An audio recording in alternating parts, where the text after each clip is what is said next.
अस्सलाम वालेकुम। Golden 120 vlog में आपको खुशामदीद कहते हैं। बाजोड़ मुतासरीन के सालन में मेंढक मरा हुआ निकल आया। गवर्नमेंट डिग्री कॉलेज में मकीम तहसील महमूद के मुतासरीन को जब खाना दिया गया, सालन दिया गया, तो उसके बाद सालन से एक मरा हुआ मेंढक निकला है, जिसकी वीडियो सोशल मीडिया पर वायरल है। ये अफसोस का मकाम है। आप मुतासर अफराद के कैंप में जाकर खाना फराहम करते हैं, इमदाद देते हैं, और आपके खाने से मरा हुआ मेंढक निकला है, तो मुतासरीन के दिल पे यार क्या गुजरेगी? वो मुतासरीन क्या सोचेंगे? हमें इमदाद दी जा रही है, वो भी हराम खाने से मरा हुआ मेंढक निकला है। जिन लोगों ने ये खाना खाया है उन्होंने इंक्वायरी कराने का मुतालबा कर दिया है। मुतासरीन का कहना है कि ऐसा खाना देने की बजाय हमारी इमदाद ना करते तो बेहतर था। हमें बिल्कुल ये अंदाज़ा नहीं था कि ये सालन से चिकन बोटी की बजाय मरा हुआ मेंढक निकलेगा।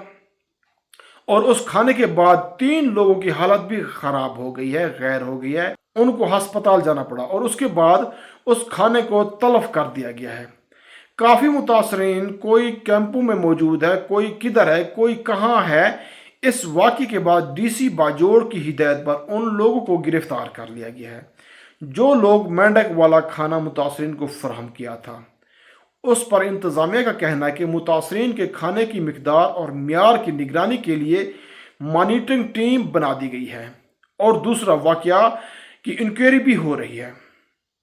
एक लम्हे के लिए अगर सोचा जाए कि लोग पैसों की खातिर क्या कुछ नहीं करते, ऐसा भी तो हो सकता है कि आप चिकन के बजाय दाल सब्जी मुतासरीन को दें।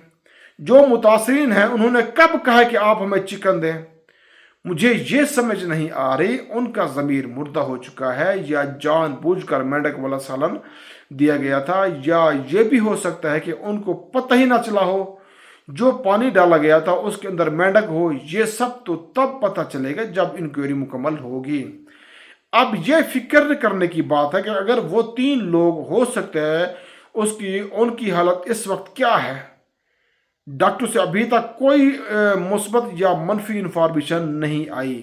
वो 3 लोग इस वक्त किस हाल में हैं? मैं कहता हूं अगर ये लोग उस वाक़े से मुलव्वस पाए गए तो उनको सख्त से सख्त सज़ा दी जाए।